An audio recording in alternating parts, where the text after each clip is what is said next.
jalaqsan jecliyay bulan jawigeeda degan warun jecliyay bulan jidadkeeda wacan jecliyay bulan gabdhaheeda jalaqsan jecliyay bulan jawigeeda degan sax mudanayaal iyo marwooyin soo dhawaada xafladan quruxda badan ee lagu maamuusayo isbedelkii siyaasadeed ee ka dhacay dowlad goboleedka Puntland ee ku dhacay sida nabadgelyada leh inta aynaan u gelin xafladeena waxaan inta aynaan hadalkeena u gelin marka ugu horeysa meel kastoo la isugu yimaado ay ku habboon tahay in lagu bilaabo aayadaha qur-aanka ah sidaa daraadeed waxaan rabaa halkan marka ugu horeysa si fadhigeena quruxda badan u noqdo mid ilaahay maaragta u raalli ka yahay oo ilaahayna waafajiyo xaqa in maaragtay aan u yeero furitaanka aayadaha qur-aanka cabdi yuusuf ciise haddii uu imaqlayo inuu kusoo dhawaado falyatafadal.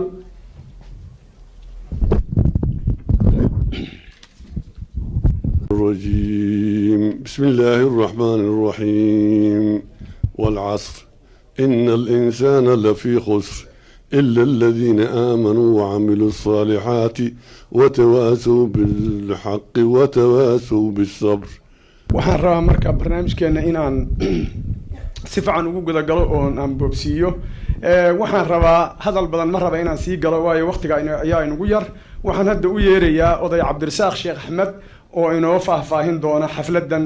iyo waxa aynu caawa u dabaaldegayno soo dhawow.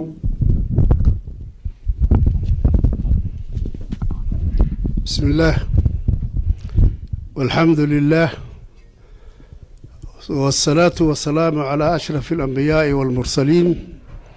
سيدنا ونبينا محمد وعلى آله وصحبه وسلم. السلام عليكم ورحمة الله وبركاته. وحا شرف وين إيه وأنكو فرح سنة هاي دادك الصوماليات oo isugu jira qaybaha bulshadu ka kooban tahay lab iyo dhadig waayeel iyo dhalinyaro inaan hortooda soo istaago mahadna ka celiyo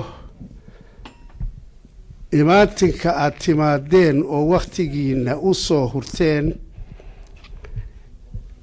isbeddelka ka dhacay dalkeena qayb ka mid ah qaybta loo yaqaan Puntland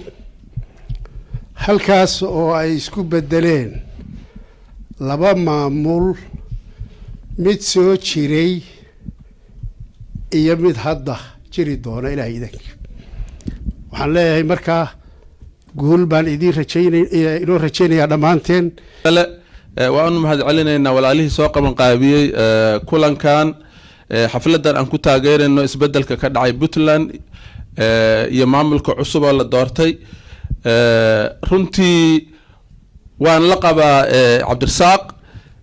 Puntland waxaa ka dhacay wax ilaahay loogu mahadiyo ugu horeynta horta waan bogaadinayaa maamulka cusub ee Puntland Saciid Cabdullaahi Deni madaxweyne ku-xigeen Axmed Karaash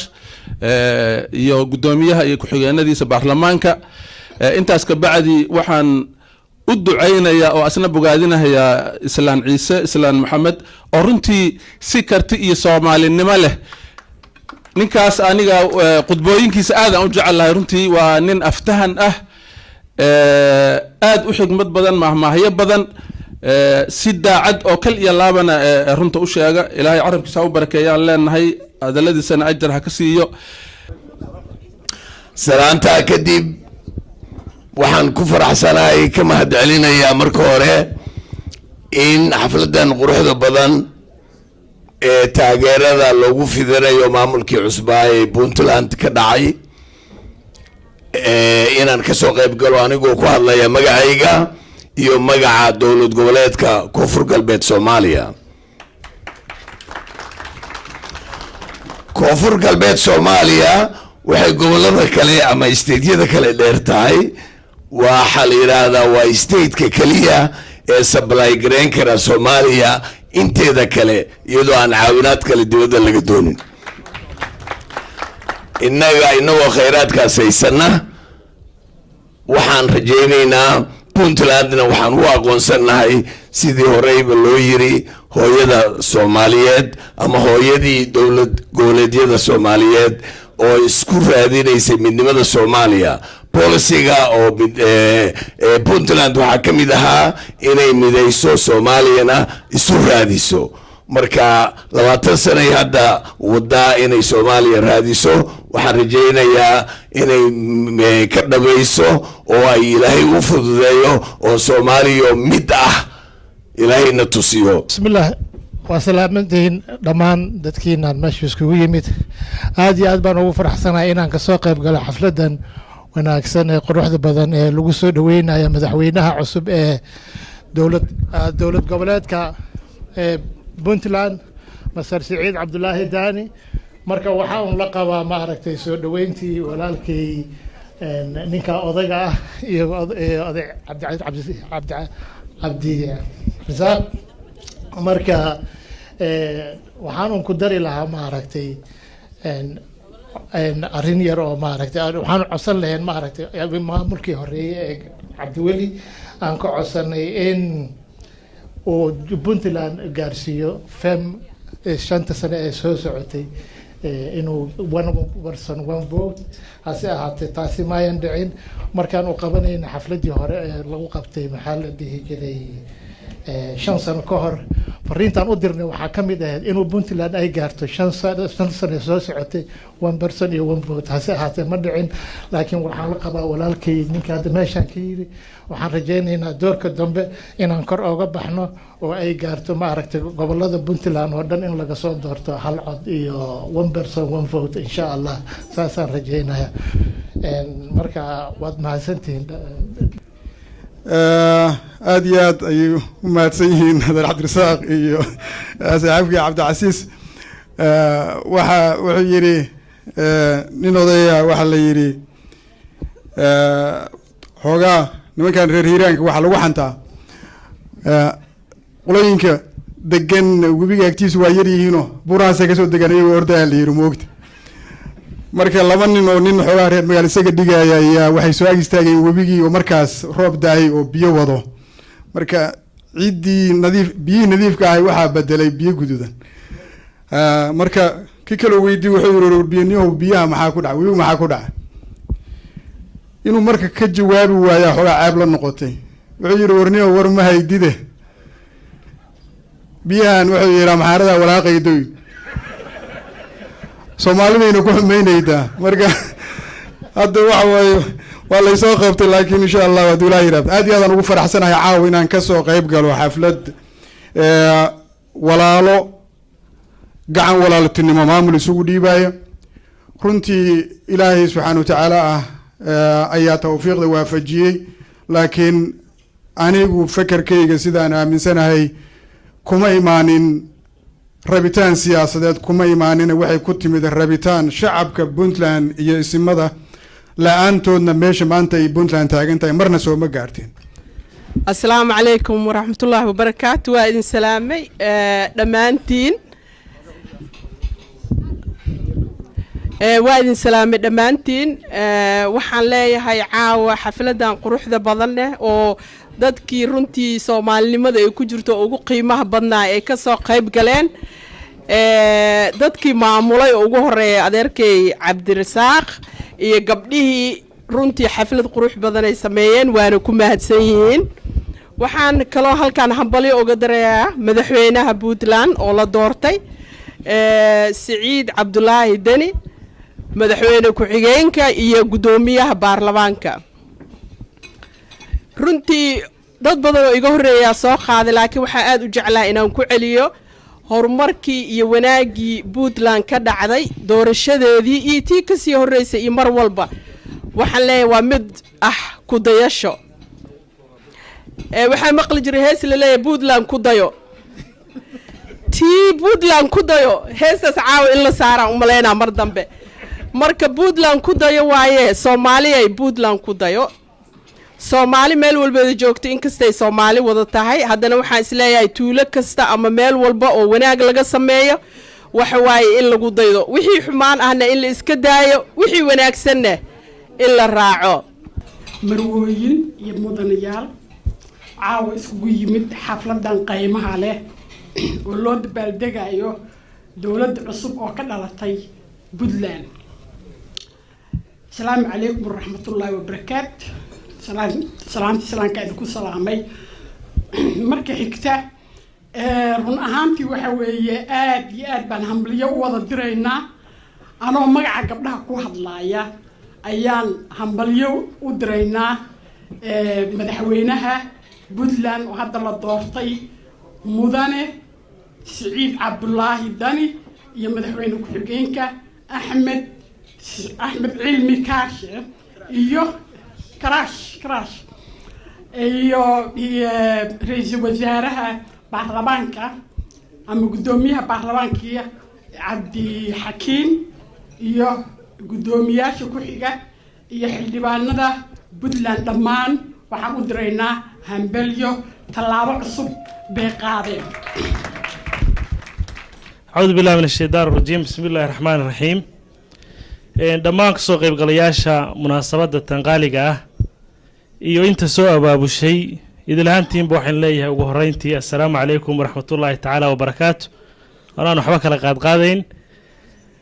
مركا حكتا وحنا دي أدقو مهد علنيا مسؤولينتي شرفت لها أما جاليات دي سوء بابو الشيء حفلات تنقيمها بدن أو قروحها بدن وحلا ياد ياد بو مهسنتهين فرحad weyn bay tahay inaan caawa ka soo qayb galo munaasabadatan anigoo reer Stockholm waa ku faraxsanahay haddii aan inta taa uga gudbo hadda wax badan oo hadal halka kama banaana waxaan u maleynayaa waxay ahayd inaynu soo dhaweyno madaxda cusub ee dawladda Puntland gaar ahaan madaxweynaha dawladda Puntland Dr. Siciid Cabdullaahi Dani madaxweyne ku-xigeenka Axmed Cilmi Cismaan Axmed Karaash oo muddo sanadii xoogaa aan golaha wasiirada ku wada jirnay si fiican aqoon gooni hoose u leeyahay gudoonka baarlamaanka gudoomiyaha iyo ku-xigeenadiisaba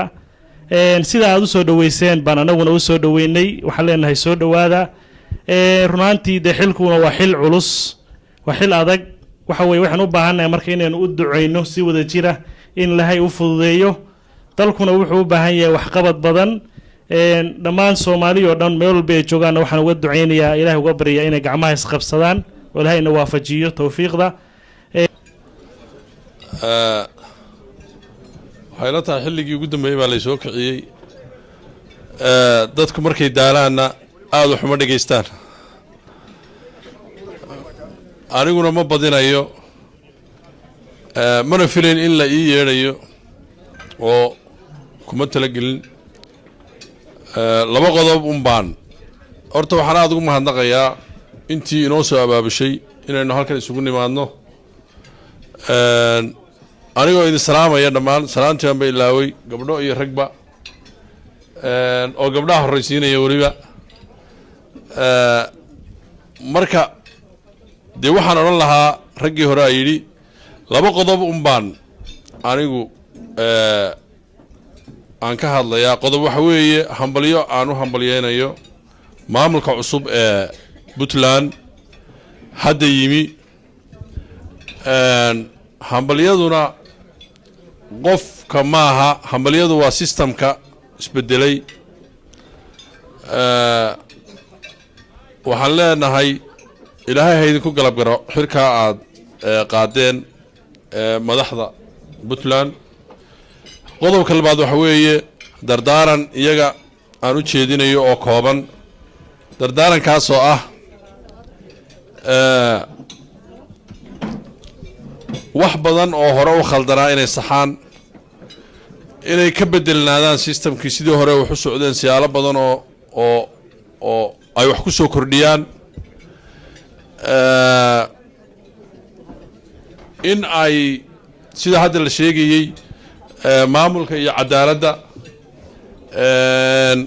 gabdhaha oo kale oo hadda uu ka hadlayay laba nin qiyaastii halkan ka hadashay waxaan aad uga xumahay in baarlamaanka Puntland oo dhan Nimco Cabdi Caarshe ay ku jirto waxaan madaxweynaha kula dardaarmaynaa inuu cabinetka gabdho fiican ku soo daro dhammaan akhyaarta sharafta leh meesha isugu timi dadkii soo abaabulay oo dumarka Soomaaliyeed u dhabar adeegay hawshan baaxadda leh waxay Soomaalidu ku tiraahdaa war la qaba xiisamo leh xafladan runtii waa xaflad soo dhaweyn dowladda cusub iyo sagootigii dowladdii horeeto waxaan soo dhaweynaynaa dowladda cusub madaxweyne Saciid Cabdullaahi Deni iyo madaxweyne xigeenkiisa Axmed Cismaan Karaash iyo Cabdixakiim dhoobo daarood ma horta halka ansaxo daarood ma waa dhoobo daareed abihiisana la oran jiray oo waa magac naanisa laakiin malaa dhoobo daarood taasi ku socon doontaa oo meelo badan xaflado badan iyo meelo badan runtaan ka arkay dhoobo daareed taasi ku socon doontaa dhoobo daarood waxaan sidii raggii igu horeeyey anigu waqtigana ilaalinaya aan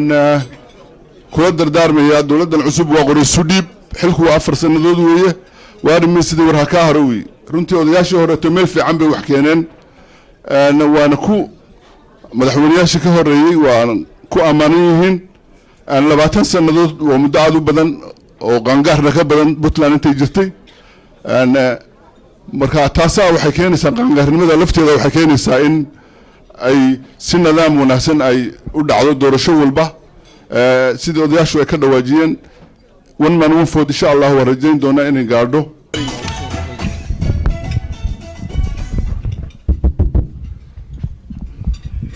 بسم الله الرحمن الرحيم الحمد لله رب العالمين ثم صلاة والسلام على رسول الله صلى الله عليه وسلم maxay ugu timid saaxiib okay waa mahadsantahay Adeer Cabdirasaaq ma wuxuu yiri uu baqayaa gabdho badan baa joogay aad ag istaagtay mahad idilkeed Ilaahay baa iska leh subxaanahu wa ta'ala naga dhigay dad muslimiina halkaana isku keenay waxaan rajaynayaa inaan iskugu nimid hal hadaf oo ah inaanu taageerno dawladda ka dhalatay Puntland taasaan iskugu nimid madaxweynaha cusub Deni iyo ra'iisul baarlamaanka Cabdixakiin iyo Karaash waa soo dhaweynaynaa gacmo furan raggii halkan ka hadlayo oo dhan gabdhaha dhabarku saa ugu jeediyay laakiin anigu raggan dhabarka u jeedinaya gabdhahan soo fiirinaya waa in salaamay gabdhaha quruxda badan ee Soomaaliyeed aad baad u mahadsantihiin inaad iskugu timaadeen halkan annagu waan soo dhaweynaya waxaan is leeyahay dhowr qodob baa suuragal ah in wax laga yiraahdo ma islahayn waa lagu yeerayaa laakiin Adeer Cabdirasaaq oo xoogaa xarag jiid aan leenahay inuu hoosta ii gelinayo waa ogaa marka waa iska soo qorqoray waxaan tahniyad u diraynaa maamulka Puntland amaantii waa laga badiyay runtii aad baa loo amaanay way ku filan tahay madaxweynahana waxaan leenahay hambaliyo iyo ra'iisul baarlamaanka iyo madaxweyne ku-xigeenka waxaan is leeyahay waxa Soomaalidu ka sugaysaa maantay waa hal qodob oo ah dadka Soomaaliyeed ee kala irdhaysan maaragtay xoogaaga shaqaqooyinka jiraan inuu gogol u dhigo sida ay sheegeen Soomaalidana waxa la rabaa inay dhagan nugulaadaan sidoo kale waxa aad muhiim u ah dawladnimada Soomaaliya dadka Soomaaliyeed bay ka dhaxaysaa reer walbana maalin buu kursiga fuulahayaa reerkii fuula 4 sano ha dhameystay hal ayido hal garb istaago reerkii waayana tookada dambe ha sugo ha soo raadsado sidaas ay sax ku tahay qabiil Soomaaliyeed baa dawladdu ka dhaxaysaa annagu qabaa'il ahan dawlad noqonay marka waxa weeye hal la taageero dawladda adduunka Soomaalnimo wax lagu noqonayo magaca Soomaaliyeed markuu cirkeeno joogo magaceena Puntland gaaran u haysano waxaan noqonaynaa dad markii dibadda la marayo macna gaar yeelanaya sidoo kale waxaan aad iyo aad ugu mahadcelinayaa cid kastoo soo ajiibtay xafladan inay timaado waan salaamaya bismillahir rahmanir rahim walhamdulillahi rabbil alamin wassalatu wassalamu ala sayyidil mursalin wa ala alihi wa sahbihi ajma'in wa man tabi'ahu bi ihsanin ila yawmiddin marka u horeysa waxaan muxuu rabayaan salaamo dhammaan muxuu xubnaha muxuu jooga shirkan waxa la yiri muxuu gabagabadii shirka gabagabadu muxuu waa nuxurka u dambeeya oo muxuu la kala qaato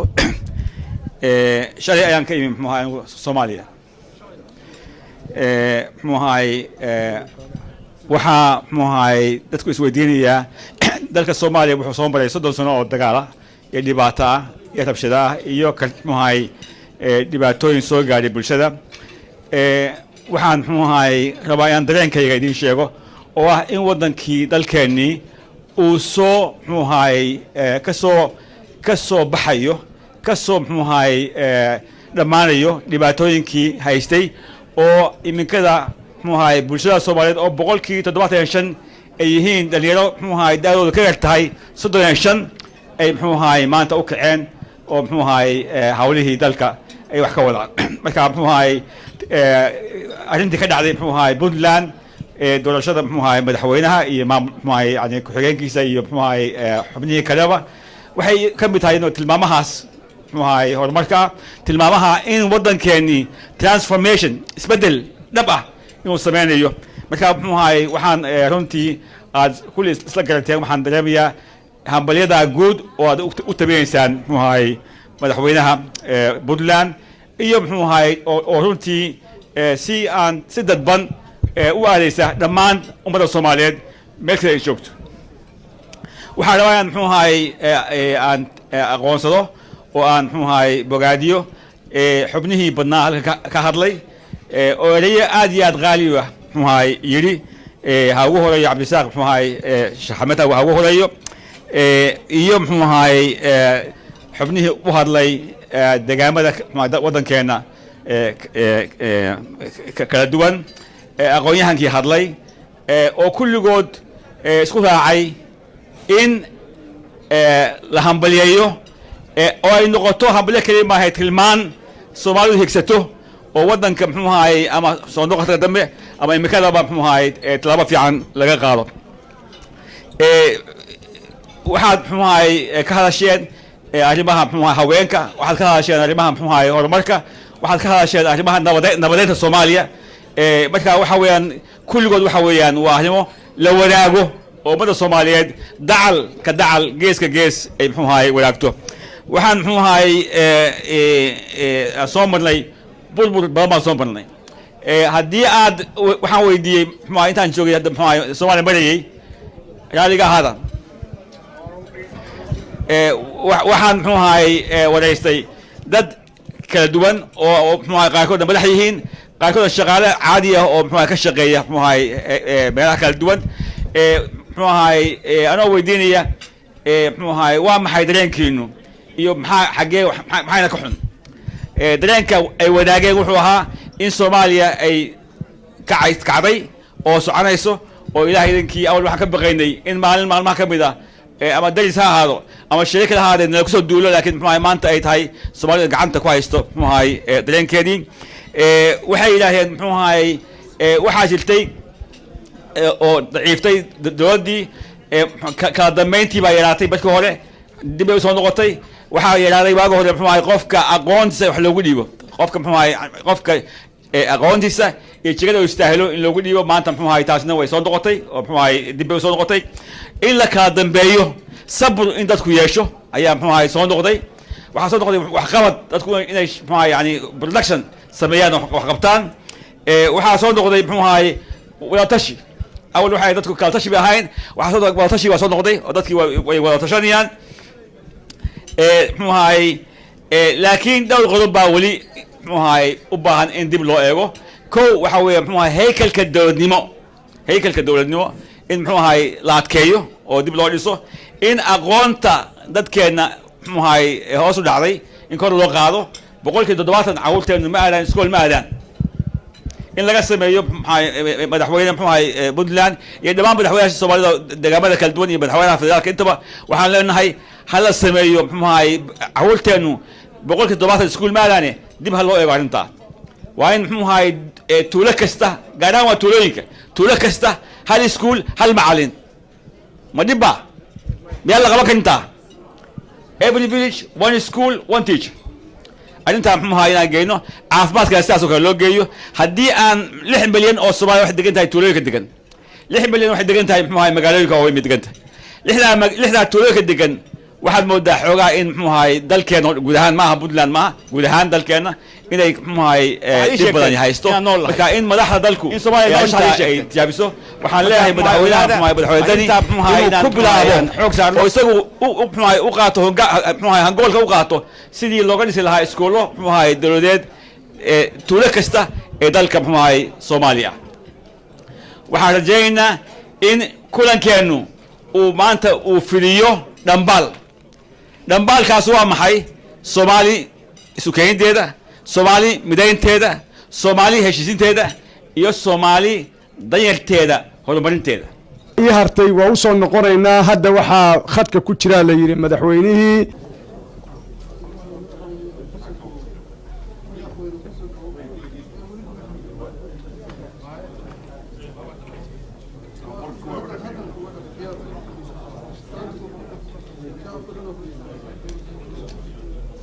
السلام عليكم ورحمة الله وبركاته.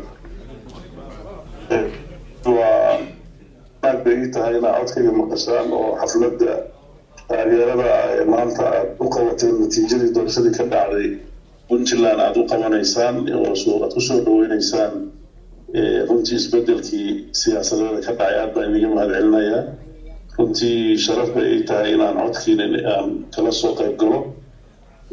dadka Soomaaliyeed iyo Puntlandba waxaa ugu jira sharaf in dimuqraadiyaddu iyo isbedelku uu si hufan ku dhacay oo si degan ku dhacay oo runtii ay dadkoo dhan wada qireen in uu ahaa doorasho hufan xaqiiqdu waa mas-uuliyad weyn waxaan rajaynaynaa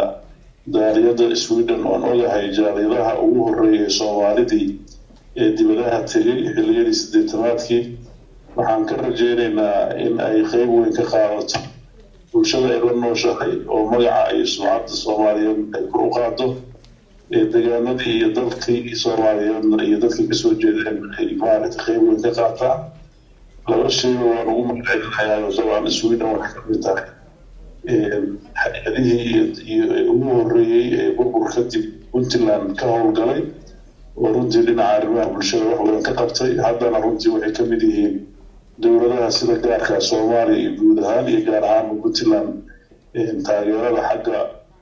horumarinta bulshada uga qayb qaata waxaan sidoo kale ku faraxsanahay inay Sweden ka mid noqotay jaaliyadeedu inay baarlamaankii ku guuleysteen oo leelayadana ay runtii muujisay doorka Soomaalidu ku leedahay waxaan rajaynayaa si dhow wada shaqayn doono khibradiina iyo waxtarkiinana dalkii waa u baahan yahay guud ahaan Puntlandna si gaar ah ugu baahan yahay waa iniga mahadcelinayaa xafladda iyo taageerada waan ka xumahay waqtigu ciriirigu ay howlaha badan inaan waqti badan la qaadan waayo waan rajaynayaa haddaad timaadaan qaybtiina sarki doonaa haddii waqtiga noo masaaxaana amar si isu wada arki doono aad baad u mahadsantihiin intaasaan kusoo koobayaa waa guud ahaan inta meesha joogtana waa wada salaamayaa asalaamu calaykum waraxmatullah murwooyin reer Stockholm iyo nawaaxigeedaba halkan waxaan ka salaamayaa oo kaleeto waxaa noo jooga boqorkeena yara isagana nooga yimaada Finland Sharmaarke boqor oo fadhiyo isagana wiilka eedada u ahaa idinkoo dhanna waa idin wada salaamaya waana idin mahadcelinayaa sida quruxda badan aad noo garab istaagteen idinkoo dhan adeero walaalo ilma adeero asxaab kulligiin aad baa u mahadsantihiin caleemasaarka aad nagala soo qayb gasheen aad baan idinka mahadcelinayaa goobtan quruxda badan laba gabdhood oo yaryar ah iyo anigii oo kaalmeynayay baa noo suubiyey iyo adeeradeenoo na caawinay ilma adeerteenoo na caawintay asxaabtoo na caawintay kulli keligeen annagu waxba ma suubin lahayn kolley baalashaan ku duulayna waa idinka waa u tahnideenayaa labada gabdhood Sacdiye Cismaan Cawaash Ruun Maxamed Saciid iyo aniga Duniya Maxamuud Cali Xarbi ah waa mahadsantihiin Puntlandna waa u tahnideenayna waa waligan waa garab istaagneen haddana waa garab istaagayna meel khayr Allah ka dhigo wassalaamu calaykum waraxmatullah